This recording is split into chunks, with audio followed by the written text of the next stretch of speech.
राधे राधे गुरुजी। राधे। गुरुजी, हम अपने हस्बैंड से, अपने पति से बहुत परेशान हैं। वो मुझे ना, बात क्या है ना, जब मेरी शादी हुई थी ना, तो मेरे मम्मी पापा ने, मतलब कि मेरे आँख में प्रॉब्लम थी, उन्होंने बताकर शादी नहीं किया, बिना बताए शादी कर दिए। मेरे एक आँख में प्रॉब्लम थी। अब वो बंदा को जब से पता चला ना, वो इतना मारता है, पीटता है। 8 साल हो गई शादी का, एक दिन भी सुकून से जीने ना दिया है। कितने दिन हो गए शादी के? 8 साल हो गए। 6 साल की एक गुड़िया भी है। कहाँ है पति आपके? वो तो कहीं नहीं जाता है, वो घर पर ही रहता है। सरकारी जॉब है, 1 रुपया खर्च के लिए भी नहीं देता है। कहता है मेरे साथ धोखा हुआ, हम नहीं खुश है ना, कहानी तो तुमको भी खुश नहीं रखेंगे। हर बात में अब शब्द ही बोलता है।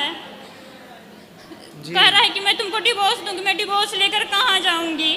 अगर जो यही बात शादी के बाद हो जाती, फिर वो क्या कर लेता? मेरी एक आँख से थोड़ा कम दिखाई देती है, एक आँख ठीक है।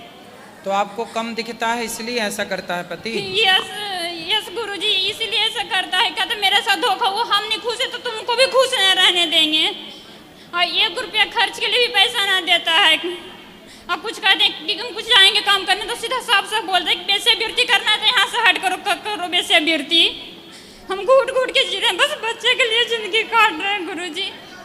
हम आपकी कथा सुन सुन के जिंदगी काट रहे हैं। उनको ले आते आप तो हम है, वो कुत्ता कहीं नहीं जाता है। उनको ले आते आप, बताओ हम क्या मदद करें आपकी? कहते हैं गुरु क्या मदद? उसके पूरे घर वाले हैं ना, यहाँ तक कहते हैं कि माँ बाप भगवान होते हैं माँ बाप भगवान, लेकिन उसकी माँ भी है ना, वो जीना हराम कर रखी है वो माँ। हाँ, उसकी माँ कहते हैं माँ बाप भगवान होते हैं। माँ बाप आज के डेट में माँ बाप भी पक्षपाती होते हैं कि एक बेटे को ज्यादा मानते हैं, दूसरे बेटे को कम मानते हैं। ये बंदा है ना गुरु जी, इसकी माँ जो है, बोलिएगा कि सास तो वैसे बोलती है, इसकी माँ जो है, हम 3 है ना, देवरानी जेठानी, वो दोनों के पक्ष लेती है।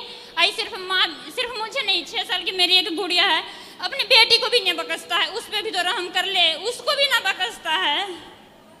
चिंता ना करो, भगवान सब ठीक करेंगे।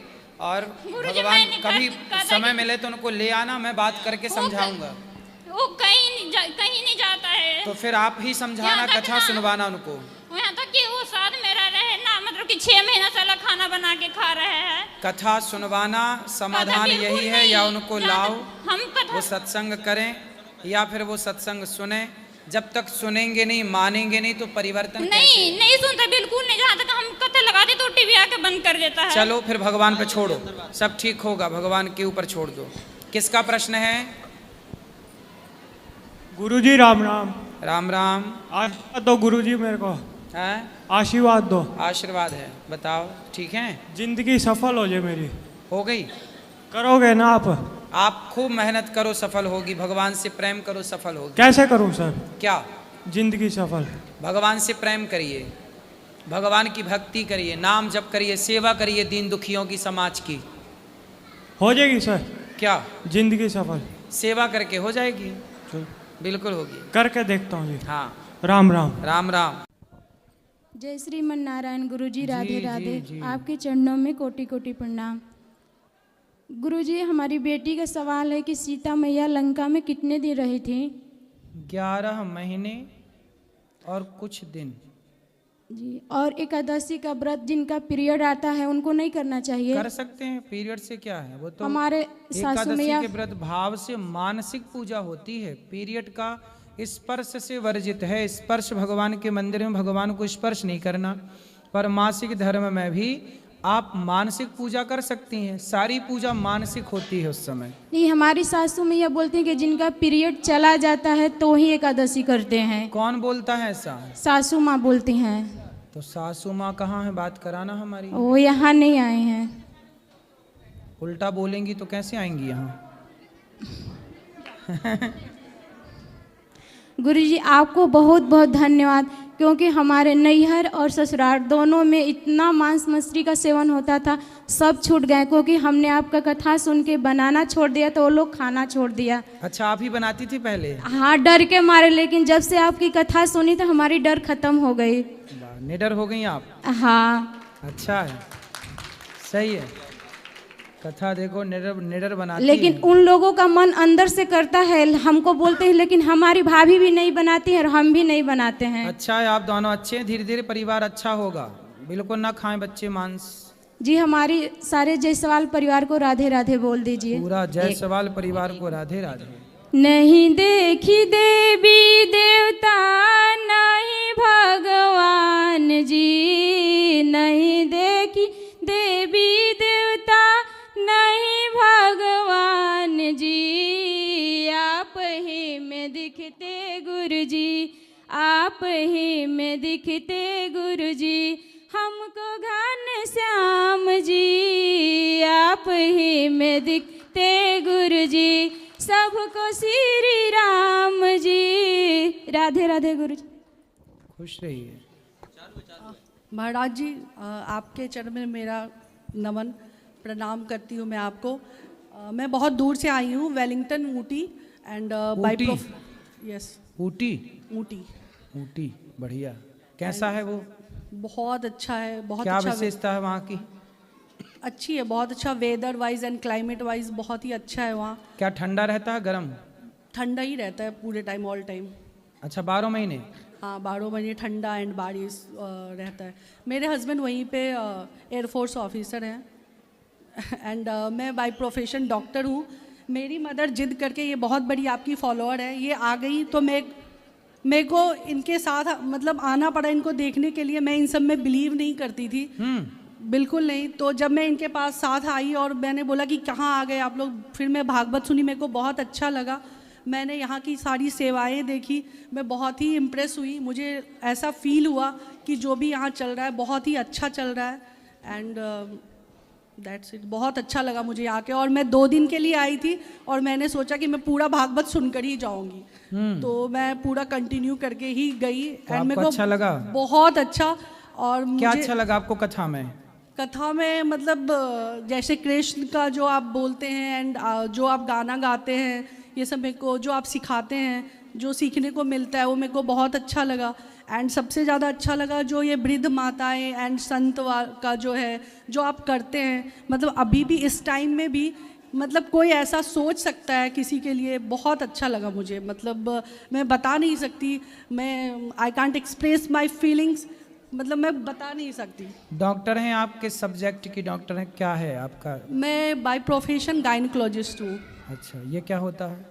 स्त्री रोग। अच्छा, स्त्री रोग विशेषज्ञ हैं? हाँ ठीक है।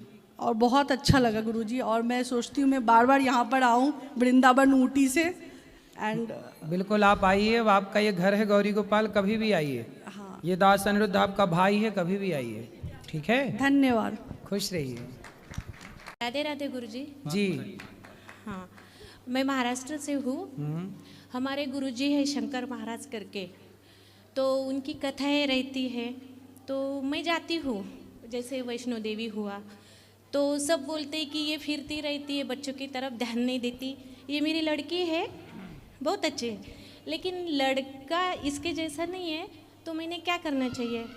नहीं तो लड़का इसके जैसे कैसे होगा? लड़का लड़के नहीं, के जैसे होगा? इसके जैसा नहीं, बहुत शरारती तो है। शरारत तो 10th तक ठीक है, अब वो फर्स्ट ईयर में है, लेकिन मैंने क्या करना चाहिए? मैंने ऐसे कथा सुनते जानना चाहिए कि लड़का कहाँ लाओ, उसको हम बताएं? नहीं, यहाँ पे नहीं है वो। फिर आप देखो बेटी को तो लाई वृंदावन सत्संग कराने, तो बेटी तो संस्कारवान बनेगी। उसके पेपर थे, उसको भी लाना चाहिए ताकि वो भी बेटी की तरह संस्कारवान बने।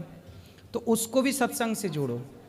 जो कथा से जुड़ेगा, जो सत्संग से जुड़ेगा, कुछ संस्कार माँ देती है, कुछ संस्कार बाप देता है, कुछ संस्कार माँ बाप दे ही नहीं सकते, गुरु देता है, इसलिए गुरु तो होता है। मैंने मेरी तरफ से पूरा सिखाया आपका उसको। वाला तो आपने दे दिया, हाँ। पिता वाला पिता ने दे दिया, हाँ। अब गुरु वाला बाकी है। हाँ, तो गुरु वाला गुरु देगा। इसलिए आजकल के बच्चे माँ वाला माँ संस्कार दे देती है, जैसा कि आपने कहा, पिता वाला पिता दे देता है, लेकिन आजकल माँ बाप अपने अपने संस्कार भी पूरे पूरे नहीं दे पाते। अब गुरु वाला तो रह ही जाता है। गुरु क्या है, सब चीज़ें सब नहीं दे सकते ना। जो हम समझा सकते हैं अपने आपके बच्चों को, वो आप भी नहीं समझा सकती हो। तो मैं कथा सुनने के लिए जाती रहूं कि घर नहीं, पे आप रहूं? तो जाओ, आप तो संस्कारी हो, आप बच्चों को भेजो, बच्चे आए वो सुने। अब आपका कथा सुनना जरूरी नहीं, आप तो सुन चुकी। हाँ। आप तो सही रास्ते पर हो। कथाएं सत्संग उनके लिए है जो रास्ता भटके पड़े हैं। जो सही रास्ते पर चल रहे हैं वो तो चल ही रहे हैं। उनको सत्संग की आवश्यकता है जो बिगड़े हैं। तो आपके बच्चों की, आज की युवाओं को सत्संग की जरूरत है। माता पिता को अब चाहिए कि वो सत्संग ना करें, बच्चों को इन्वॉल्व करें। बेटा तुम सुनो, चलो हम तुम्हें पकड़, जैसे तुम बेटी को ले आई ऐसे बेटी को लाओ। आशीर्वाद रखो। तुम्हें और क्या दूँ मैं आशीर्वाद के सिवा, तुमको हमारी नजर लग जाए, तुमको हमारी नजर लग जाए। महाराज जी, हम विदर्भ महाराष्ट्र से है जी। और हम लोग कथा सुनने के लिए आए हैं। हम हमसे बहुत बहुत बहुत प्यार करते हैं और हम आपको, मुझे 2 बेटे हैं और तीसरा बेटे आप हैं। महाराज जी, मैं एक त्रुटि निकालना चाहती हूँ, आपको बुरा तो नहीं लगेगा? महाराज जी, आप हमेशा कथा में बोलते हैं कि सही है, सही है। जय हो जाओ, खुश हो। बैठो बैठो बैठो, बैठ जाओ भैया, बैठो बैठो। आप कथा में हमेशा बोलते हैं, आप हमेशा कथा में बोलते हैं कि लड़के जो बिगड़ जाते हैं, माँ बाप को वृद्धाश्रम में छोड़ देते, कहीं भी छोड़ देते, तो माँ बाप अच्छे संस्कार नहीं देते। लेकिन मुझे नहीं लगता कि हर माँ अपने बच्चों को अच्छे ही संस्कार देती है। कोई माँ ऐसी नहीं चाहती कि अपना बच्चा बिगड़ जाए, और अपने माँ बेटे से ऐसी कभी उम्मीद भी नहीं करती कि मुझे बेटा छोड़ दे कहीं। लेकिन आजकल करते हैं ऐसा, हमें भी दुख होता है, दूसरों का देख के हमें इतना दुख होता है कि ऐसा नहीं करना चाहिए। हमारे तो बच्चे आपके आशीर्वाद से और ईश्वर की कृपा से अच्छे हैं, लेकिन हमें भी दुख होता है ये सब देख के। अच्छा है, कोई बात नहीं, बच्चे संस्कारवान बनेंगे। धीरे धीरे अब कथाएं सुन रहे हैं, धीरे धीरे समाज जागेगा और लोग व्यवस्थित होंगे। हम रुक्मिणी की गांव से हैं, आप आइए, जरूर। महाराष्ट्र का दर्शन कीजिए और विट्ठल भगवान का भी दर्शन कीजिए। जरूर मैया, विट्ठल जरूर। भगवान आपका इंतजार कर रहे हैं। जरूर जरूर जरूर।